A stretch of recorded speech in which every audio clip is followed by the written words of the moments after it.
நமஸ்காரம். உங்கள் கல்பனா ஸ்ரீகாந்த். கும்ப ராசி மற்றும் கும்ப லக்ன அன்பர்களுக்கு இந்த டிசம்பர் மாதம் எப்படி இருக்குது அப்படின்றது பார்க்க போகிறீங்க. இந்த மாதத்தில் நான் சொல்லக்கூடிய விஷயங்கள் கொஞ்சம் கவனமாக கேட்கணும். கிளியராக இந்த மந்த்தை நீங்கள் எடுத்துகிட்டு போகணுன்றது தான் என்னுடைய தாழ்மையான வேண்டுகோள். சரி, லாஸ்ட் வரைக்கும் ஸ்கிப் பண்ணாமல் பாருங்கள். பல விஷயங்கள் உங்களுக்காகவே. நம்ம சேனல் இதுதான் ஃபர்ஸ்ட் டைம் பார்க்குறீங்கன்னா சப்ஸ்கிரைப் பண்ணிக்கோங்க, பெல் பட்டனை ப்ரெஸ் பண்ணுங்கள், ஆல் என்ற ஆப்ஷனை சூஸ் பண்ணிக்கோங்க. ஆமாங்க, ஜென்ம சனி நடந்துட்டுருக்கு. அதுலேயும் சனி வக்ர நிலையிலிருந்து நேர்கதிக்கு வந்துட்டார். ஜென்ம சனின்றது ஒரு பதட்டமான ஒரு பீரியடாகவே இருக்குது. ஓப்பனாக சொல்லப்போனால் 50% நல்லா இருக்கிற மாதிரி இருக்குது, 50% கொஞ்சம் கூட சரியில்லாத மாதிரி இருக்குது. இப்படியும் நம்ம சொல்லலாம். 50% ஆன கும்பராசி அன்பர்களுக்கு நிறைய விஷயங்கள் ஜெயிச்சாங்க, ஆனால் ஜெயிச்சும் ஒரு திருப்தி இல்லாத ஒரு நிலையில் இருக்குது, இப்படியும் சொல்லலாம். ஸோ இது எப்படி இருக்குது அப்படின்றது ஒவ்வொரு சப்ஜெக்டாக உங்களுக்கு நான் பிரித்து சொல்கிறேன். ஏன்னா ரொம்ப முக்கியமாக கேட்கணும். ஏன்னா 6ஆம் வீட்டில் செவ்வாய் இருந்து தன்னுடைய 8ஆம் பார்வையாக கும்பத்தையே பார்க்குறார். அப்படின்னா எந்த ஒரு விஷயமும் இப்போ சின்னது கூட ஊதி பெருசாயிடும். அந்த பெருசாகிறது பெரிய லெவல் பூகம்பமாக வெடிக்கும். அந்த வெடிக்கிறதுக்கு இப்போ வழி நடத்தக்கூடிய மாதமாக இருக்குது. ஒன்றா சொல்கிறேன், கிளியராக கேளுங்க. ஃபார் எக்ஸாம்பிள், இப்போ ஒரு ஜாப், கெரியர், பிஸ்னஸ் எல்லாம் ஒரே லைனுக்கு கொண்டு வந்துடுங்க. இப்போது நீங்கள் நம்பி இருந்தவங்க உங்களை விட்டு போகலாம். அது பாசிட்டிவான விஷயமாகவும் இருக்கலாம், ஆனால் நெகட்டிவான விஷயமாகவும் இருக்கலாம். அதாவது அவருடைய வளர்ச்சிக்காக உங்களை விட்டுட்டு போனாலும் அது உங்களுக்கு மைனஸ் தான். அல்லது சின்ன பிரச்சனை, ஒரு 2 ஸ்டாஃப்ஸ்குள்ளே வந்த பிரச்சனைக்கு ஒரு பெரிய மேனேஜர் உங்களை விட்டுட்டே போயிட்டாரு அப்படின்றதும் இருக்கலாம். அதில் இப்போ தசாபுத்தி நல்லா இருந்துச்சு அப்படின்னா அவங்களால் உங்களுக்கு பிரச்சனை வராது. ஆனால் தசாபுத்தி நல்லா இல்லை அப்படின்னா ஆட்டோமேட்டிக்காக உங்களுக்கு நெகட்டிவ் பண்ணுற இடத்துக்கு அவங்க போயிடுவாங்க. அப்போ எவ்வளவு காஷனாக இருக்கணும் பாருங்கள். நம்ம கேள்விப்படுறோம் இல்லையா, தொழிலில் எல்லா சீக்ரெட்ஸும் அவனுக்கு தெரியும்.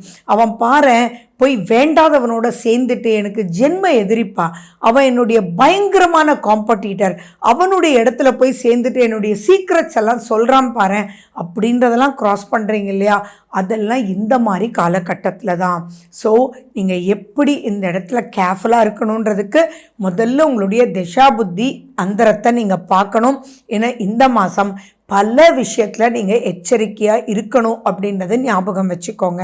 அதே மாதிரி நீங்கள் ஜாபில் இருந்தாலும் சரி, தேவையில்லாத சின்ன சின்ன தவறுகளை உங்களை போட்டு கொடுத்து ஆட்டோமேட்டிக்காக அதில் அவங்க குளிர்காயக்கூடிய ஒரு விஷயம் ஒரு மாதம். அதே மாதிரி பார்த்தீங்கன்னா உங்களை காமிச்சு கொடுக்கறதுக்கு உண்டான ஒரு காலகட்டம். ஸோ அரசு பதவியில் இருக்கிறவங்கெல்லாம் ரொம்ப ரொம்ப ரொம்ப ரொம்ப எச்சரிக்கையாக இருக்கணும். நான் என்ன சொல்கிறேன்றது உங்களுக்கு கண்டிப்பாக புரியும். அடுத்தது பார்த்தீங்கன்னா 2ல் ராகு வேறு இருக்கார். அப்போ குடும்பத்துக்குள்ளே ஒரு பெரிய பிரிவினை வர்றதுக்குண்டான வாய்ப்புகள் ரொம்பவே இருக்குது. அதாவது நீங்கள் சொல்லக்கூடிய விஷயங்கள் அவங்களுக்கு பிடிக்காமல் இருக்கலாம்.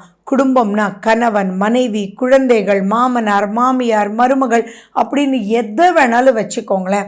இப்போ நீங்கள் பேசுகிறது அவங்களுக்கு வெடுக்குன்னு கேட்கக்கூடிய வாய்ப்பாகவும் அவங்களுக்கு ஈகோவை எழுப்புற மாதிரி நீங்கள் பேசிடுவீங்க.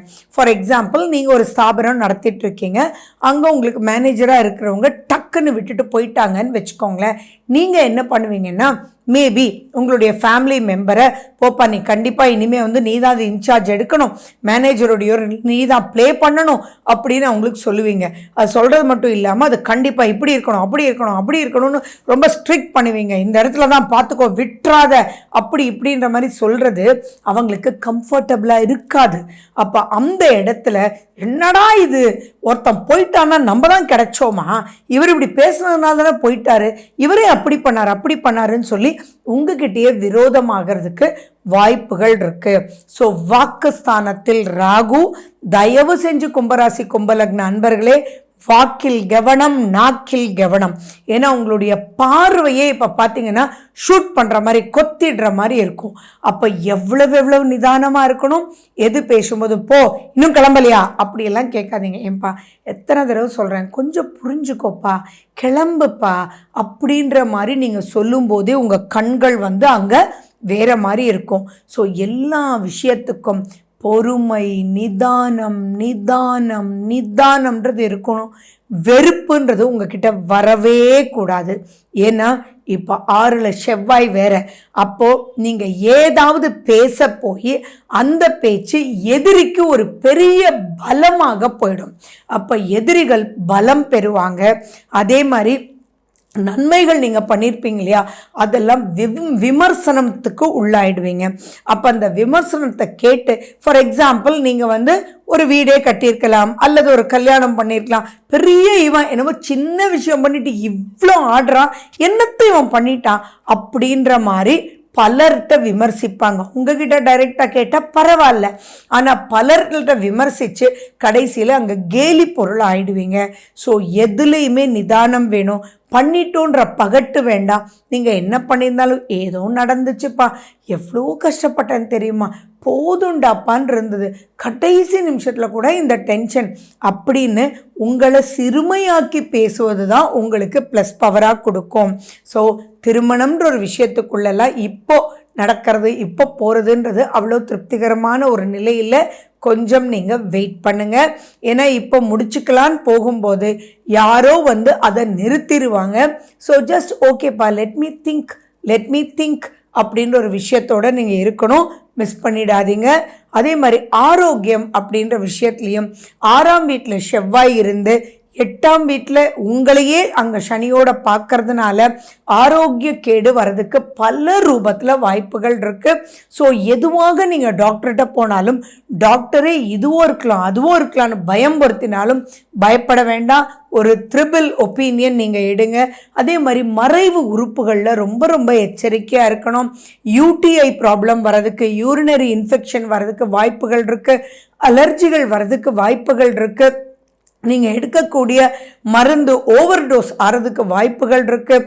ஸோ இன்றைக்கெல்லாம் நமக்கு நிறைய விஷயங்கள் என்னன்றது படித்து பார்க்க தெரியும். ஸோ நான் சொன்னது, நீங்கள் ஃபார் எக்ஸாம்பிள் ஒரு மெடிசன் கொடுத்துருந்தாருன்னா இதுக்கு இவ்வளோ ஹை ஆன்டிபயோட்டிக் வேணுமான்றது டாக்டர்கிட்ட கேளுங்க. அதே மாதிரி டிஸ்கம்ஃபர்ட் இருந்தால் தயவு செஞ்சு டாக்டர்கிட்ட போயிடுங்க. இந்த மாதிரி காலகட்டத்தில் தான் ஓவர் டோஸ் எடுத்தேன், எல்லாம் புண்ணாயிடுச்சு, வயிறு எரியுது அப்படின்னு சொல்லக்கூடிய வாய்ப்புகள் நிறைய இருக்கும். அது மனதுக்கு நடக்கிற கஷ்டத்தினாலையும் வயிறு எரியுதுன்னு சொல்லுவீங்க, உடலுக்கு ஆரோக்கிய பிரச்சனைனாலும் வயிறு எரியுதுன்னு சொல்லக்கூடிய நிறைய வாய்ப்புகள் இருக்குது.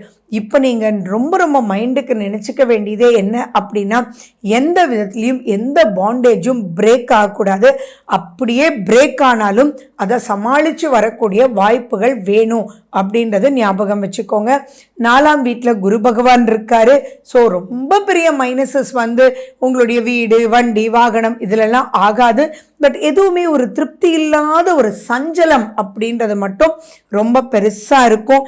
மெயினாக நீங்கள் பண்ண வேண்டியதே ஜஸ்ட் லைக் தட் ஸ்லோவாக ஸ்டெடியாக ப்ரொசீட் பண்ணுங்கள். சந்திராஷ்டமத்தன்னைக்கு ரொம்ப ரொம்ப ரொம்ப காஷனாக இருங்க. நட்புன்னு நினைக்கிறவங்க கூட இப்போ உங்களை விமர்சிக்க ஒரு வழியாக ஆயிடுவாங்க. ஸோ எல்லா விதத்துலேயும் ப்ரொடெக்டிவாக இருக்கணும். ஸோ உங்கள் சந்திராஷ்டமத்தை நோட் பண்ணி வச்சுக்கோங்க, அலாம் பண்ணி வச்சுக்கோங்க. சந்திராஷ்டமம் 22ஆம் தேதி 1 மணி மத்தியானத்துலேருந்து 25ஆம் தேதி 1:51 விடியற்காலை வரைக்கும் இருக்குது. ஸோ இதிலிருந்து தப்பிக்க நீங்கள் என்ன பண்ணணும், பொறுமையை கடைப்பிடிக்கணும். பொறுமை, அதே மாதிரி வேகம், அதே மாதிரி விவேகம் யார்கிட்ட இருக்குது, நீங்கள் ஹனுமன்கிட்ட இருக்குது.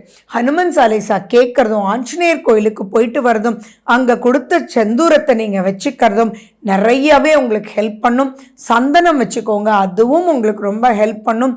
எதுலேயும் பொறுமை வேணும். நாக்கில் கவனம், வாக்கில் கவனம். Wish you good luck. வாழ்க வளமுடன். நன்றி, வணக்கம்.